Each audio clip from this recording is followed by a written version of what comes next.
Reading with your kids. Hola, ni hao, konnichiwa, assalamu alaikum, shalom, jambo. Bienvenidos. Hi, my name is Jedley, and this is the Reading with Your Kids podcast. We are coming to you from the beautiful neighborhood of Reedville in the southwest corner of Boston, Massachusetts. Please be sure to subscribe to the show on the iHeartRadio app, Stitcher Radio, Spotify, wherever you find your podcast. Our guest today is Jeffrey Brown. He is here to tell us about his fantastic new book, Once Upon a Space Time. Hey, before our guest comes in, we gave a sneak preview of the Solve It for Kids podcast here on Reading with Your Kids, and it was so popular, it's like spun off. It spun off into its own thing. And my buddy, our dean of all things STEM and STEAM, Jennifer Swanson, is here to tell us a little bit about what's going on with this great new podcast. Hey, Jennifer, what's up? Hi, Jed. Oh, I am so excited about our new podcast. We've been getting some great reviews.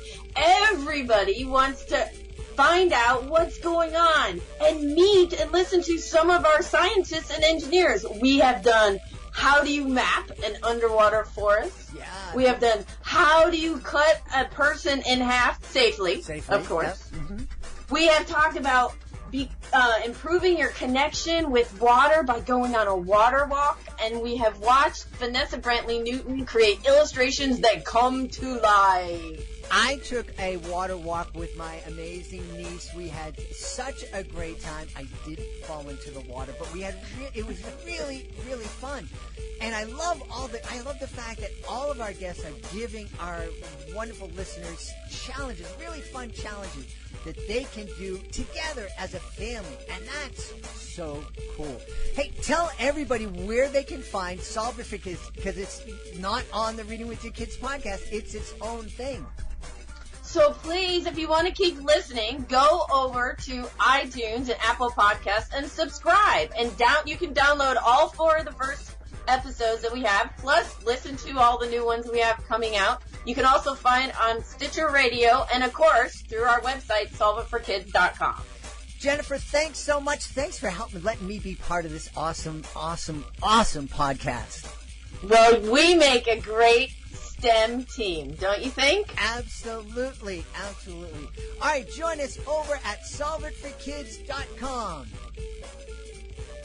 Joining us right now from the beautiful city of Chicago, he is a cartoonist, an author, and illustrator, and he is here to talk about his brand new book, Once Upon a Space Time. Please welcome to the show, Jeffrey Brown. Jeffrey, how are you? Good. Thanks for having me. I'm happy to have you here. Jeffrey and I were just talking a little bit about, I said, have you given yourself a title? Are you an author and illustrator?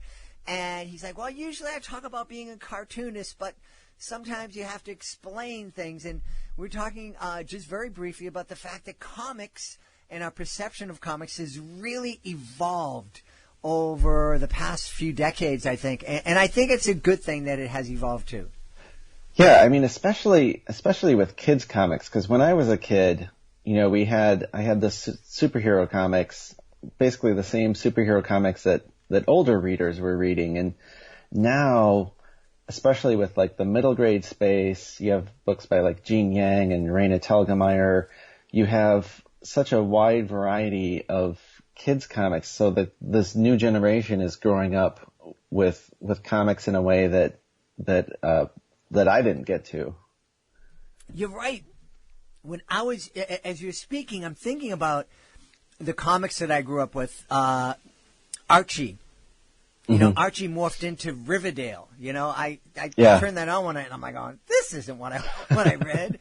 And even a lot of the superhero comics have become really dark these days. And it's a fascinating kind of evolution. And has that changed? We're going to talk about Once Upon a Space Time in a minute, but has that changed the way you create comics and graphic novels?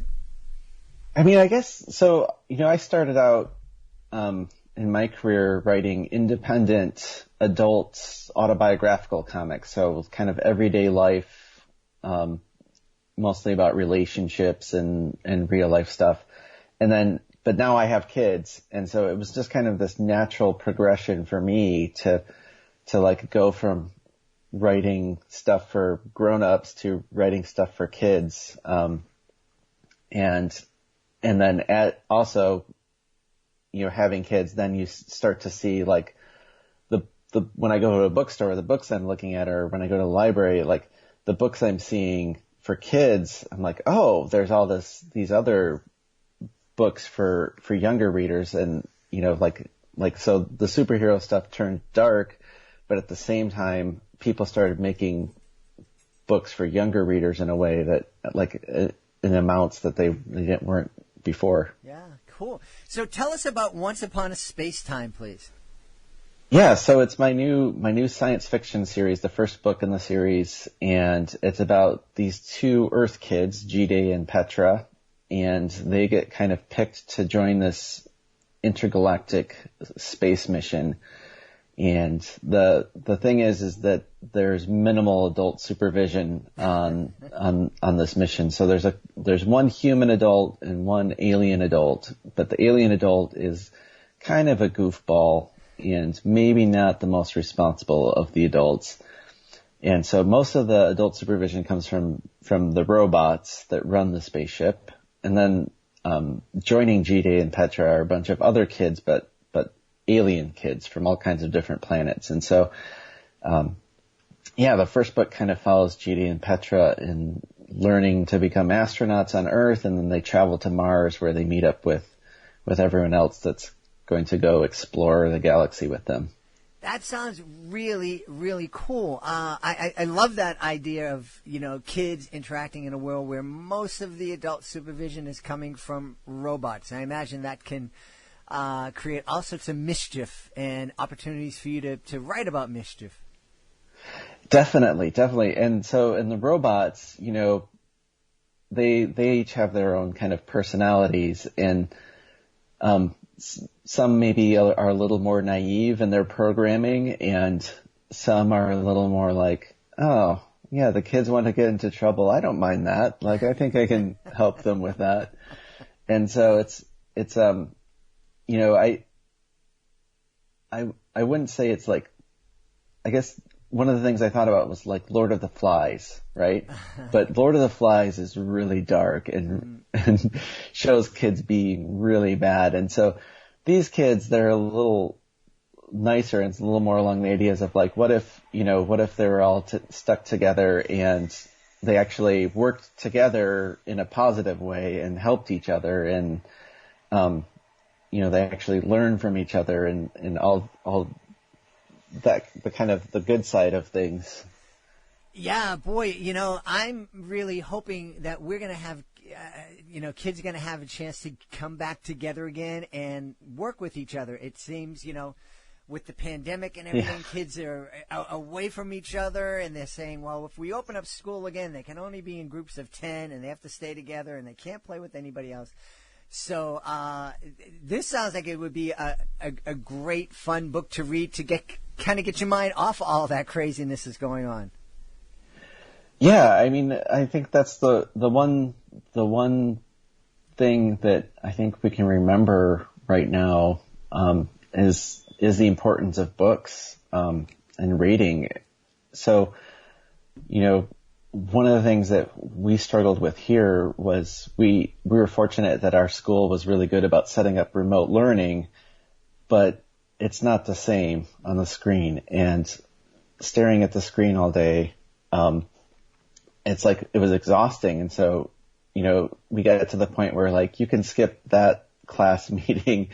Why don't you just go and you can read a book, and like it's so helpful to have that, and then also just the stories that we can tell, and like books out there that even for kids, there's books that can kind of talk about struggles and kind of how you stay positive in the face of adversity, and I think that's something really important now too. Yeah. One of the things I loved about books, and I talked with my kids when they were younger. They're adults right now, but one of the big advantages of books and graphic novels and comics, as opposed to other medium like movies and TV, is that books really give you a chance to get inside the minds and the personalities of the different characters and to see the full picture of what might be going on, not only right now in the character's life, but before, and all the other things that are contributing to their decisions. Whereas in a movie or a TV show, you have a half an hour or 90 minutes to kind of try to tell all that backstory plus what's going on right now.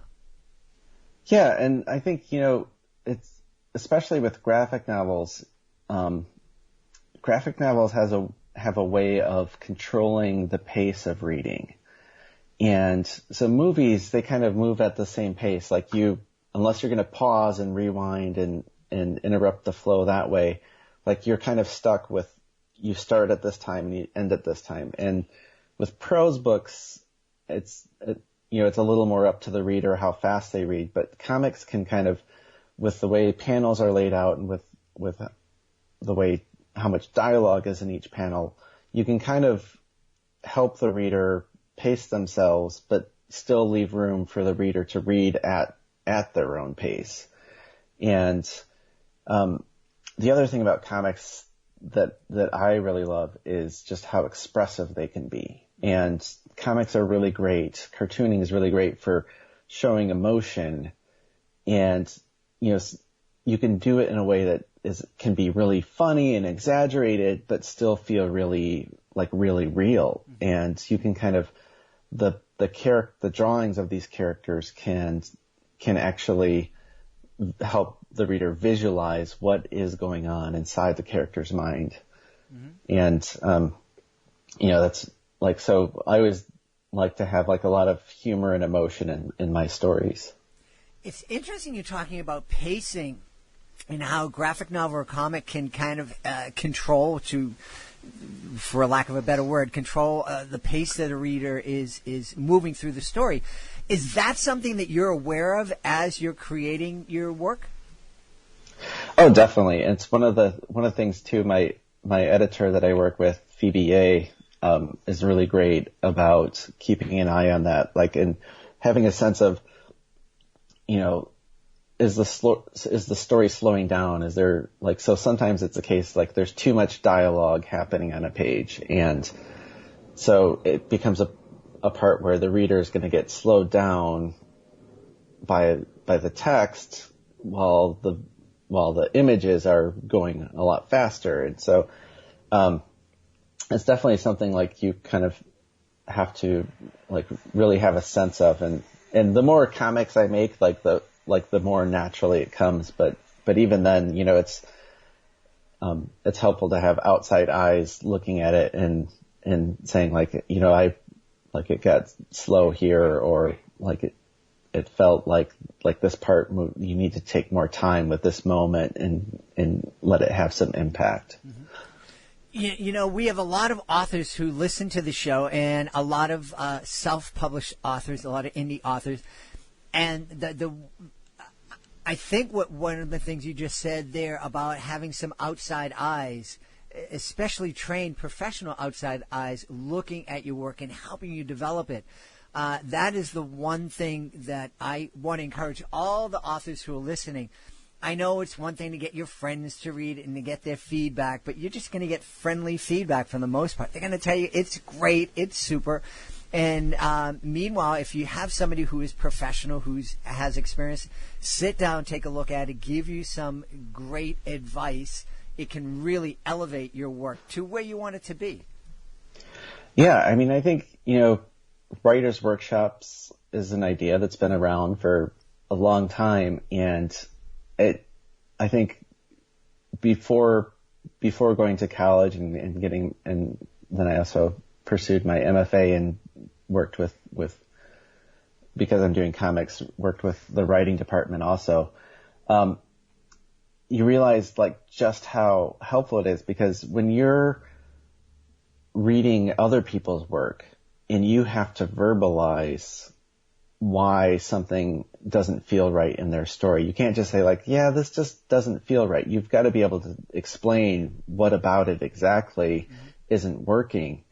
And so I find like that kind of idea of getting together with other writers and reading each other's work and really trying to look at the work with a critical eye can be really helpful. Not that I would always say like definitely always show to friends too, because I don't know about you, but I have friends that aren't afraid to say like, yeah. And especially writing kids books. I mean, kids are the most brutally honest reviewers around. Like I can't, like when I did my Jedi Academy middle grade series, and I remember the second book came out, and it was like the first time where I started getting letters from kids, and they would be like, the second book I really liked this was good. Not as good as the first book. I would give it, 6 out of 10. Like, it's like, is that good? Did you like it? So I think, it definitely helps to have outside eyes. And the other thing is, when you're writing your own story, you're inside it to such a level that you aren't always aware of things you might be missing of getting across. And so, like, you might know your character so well that you're not even putting in information about that character in the story.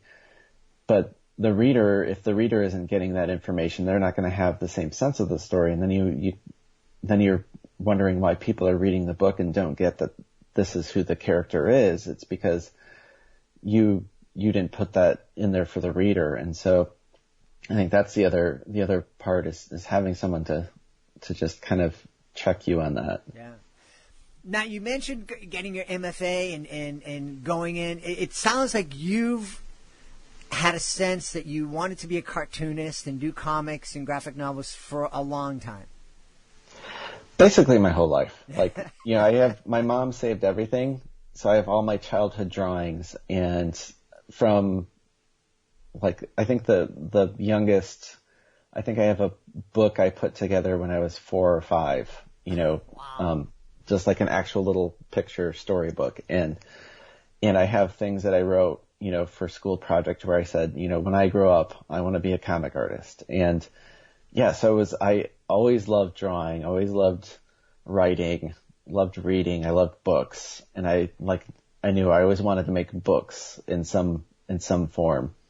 And when I got into college, I kind of turned to fine art and started painting and thought like I wanted to be a gallery artist, like a capital A, or like, a fine artist. And, when I was at the School of the Art Institute, for my graduate studies, I realized like that the art wasn't saying what I wanted it to say, and it wasn't fun. And when I was a kid, drawing comics was fun. So just to take a break and clear my head, I just was like drawing this comic just to get away from the fine art stuff. And I realized like, oh, this is actually way more effective as a way for me to express ideas than anything else. Yeah. That's really fascinating. There are a lot of pieces when we visit museums that are incredibly moving.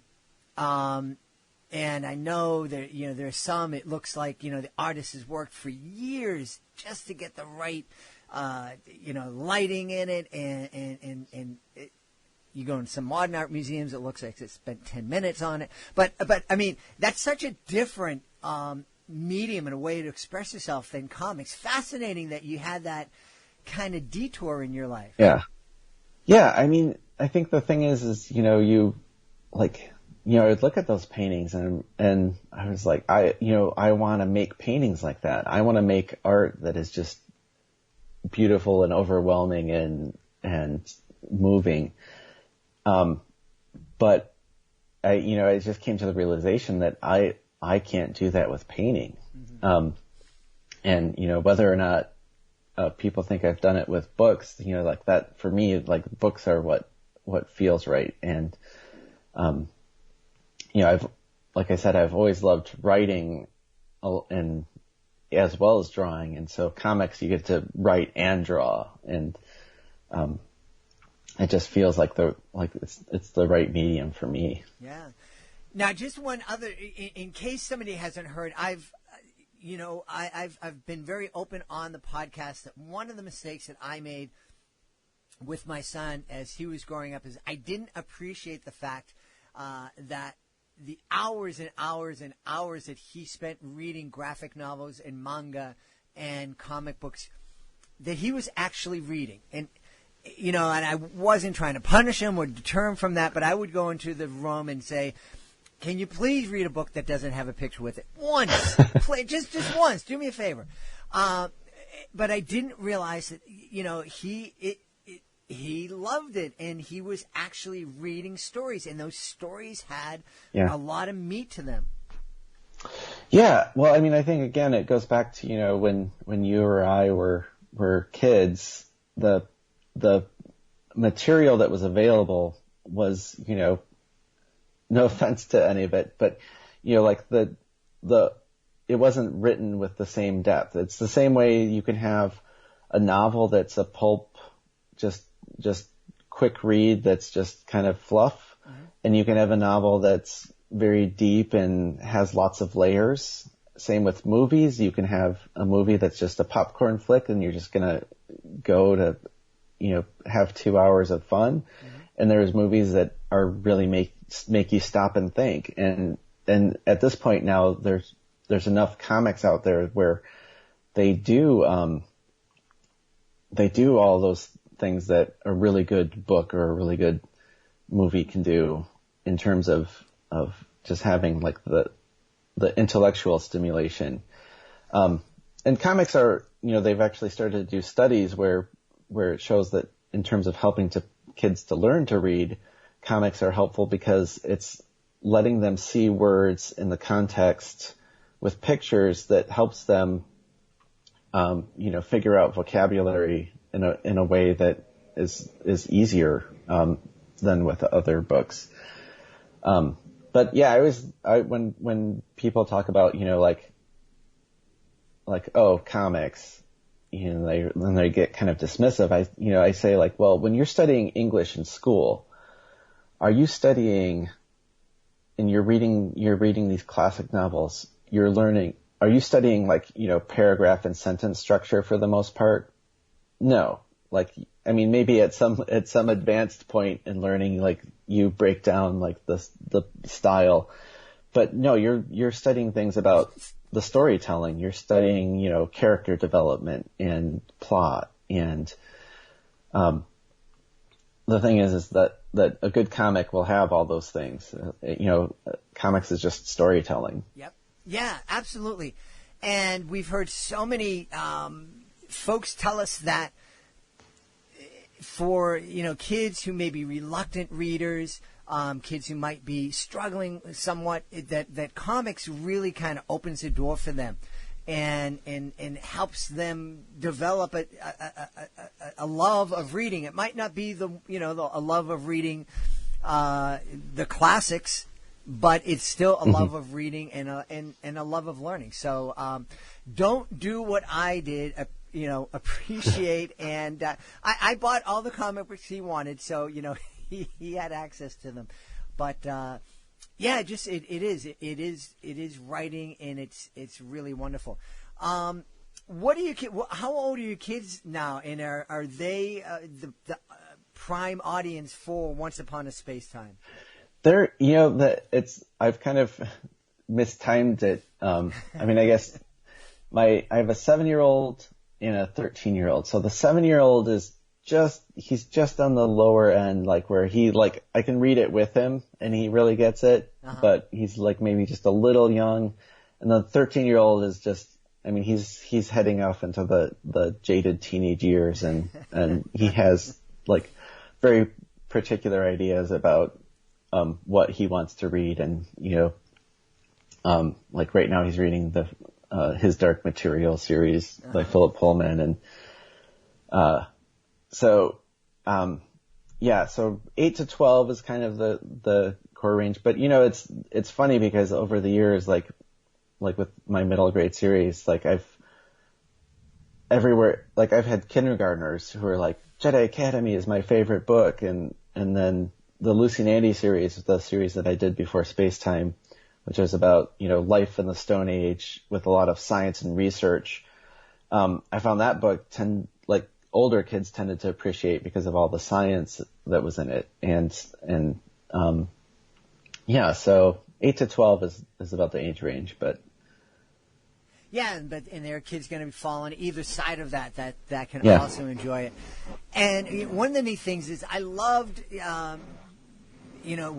my son and I, we did love reading comics and graphic novels together, or co-read them and then come together and talk about them. So this is, we talk a lot here on the show that reading with your kids, it doesn't stop when they can start reading on their own. It just takes a different turn and it morphs into something more beautiful. Definitely. Yeah. Tell everybody where they can connect with you, find out not only more about Once Upon a Space Time, but about all of the graphic novels and cartoons that you've created. Yeah, so my website is jeffreybrowncomics.com, although it does need to be updated with all the space-time material, but I don't know sometime when the world returns to normal, I'll try to get that done. But I'm on Instagram at jeffreybrownrq. If you want to get a peek, sometimes I have a little peek into my process or pictures of my cat mostly. So awesome. Well, we've had a great time speaking to the author of the brand new graphic novel, Once Upon a Space Time, Jeffrey Brown. Hey, Jeffrey, thanks so much for being part of the show. Yeah, thank you so much for talking today. Please be sure to join us for the next edition of the Reading with Your Kids podcast. Our guest will be Laurie Manouche. She'll be joining us. We hope you'll be joining us as well. Hey, you heard all about it. Solve It for Kids, the podcast that I am producing with our Dean of all things STEM and STEAM. It is happening. It is live on iTunes, Apple Podcasts, Stitcher Radio, Spotify, and you can also find it on our website, solveitforkids.com. Check it out. I think you and your kids are going to love it. Love it. This past week, we spoke to Katie Coleman, an astronaut. I had such a fun time, and we had 2 of our listeners ask some questions. How cool is that? A 7-year-old and a 10-year-old got to ask an astronaut a question. So cool. Your kid may have a chance to ask a question of an astronaut, an aquanaut, an engineer, a scientist, a nuclear physicist. Who knows? Check it all out today. Go to our website, solveitforkids.com. We want to thank the folks who made today's show so very wonderful. Of course, we want to thank our guest, Jeffrey Brown. Please be sure to check out Once Upon a Space Time. Also want to thank my amazing team, starting with my amazing producer, Fatima Khan, my awesome author ambassador, Peggy Cotto, my beautiful wife. Thank you so much for all the support you give me, and thank you for putting up with me during this pandemic quarantine. I don't know how you survived me. It's amazing. I also want to thank you. Thank you so much for taking the time to join us today. And as always, thank you so very much for taking the time to make the world a better place by reading with your kids. I'll be looking for you in the next edition of the Reading with Your Kids podcast.